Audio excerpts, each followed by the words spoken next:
Yeah, Public Enemy had us fighting the power in 1989. Ronald Reagan was the president. Keep your politics to yourself. The first Lexus cars hit the road in 1989. San Francisco beat Cincinnati in the Super Bowl. Michigan beat Seton Hall for the NCAA Division I basketball championship. And on the Division II level, a group of young men from North Carolina Central University delivered Durham, North Carolina's first national title in basketball. Mike Bernard was NCCU's head coach, and defense was his thing, particularly man-to-man. Marvin Rat Reed knows all about that.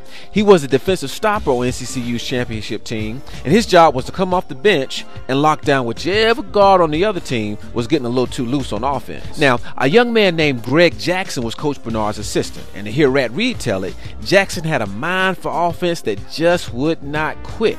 Reed said Jackson was like Picasso, Van Gogh, or Monet when it came to drawing up plays. A real artist. Bernard's defensive principles and Jackson's offensive leanings came together on March 25, 1989 at the Springfield Civic Center in Massachusetts. Now, NCCU was viewed as a team that liked to grab the basketball and slow it down. Slow it down with fundamental basketball, patient passing. Oh, but the Eagles could fly now. They could soar and they could score. Southeast Missouri State found that out that day in Springfield because the Eagles put up 73 points to the Indians' 46, making it the most lopsided national championship game in NCAA Division II history, a mark that still stands these 25 years later. I'm John McCann for the Herald-Sun, and this is our game. 1989, the number, another summer.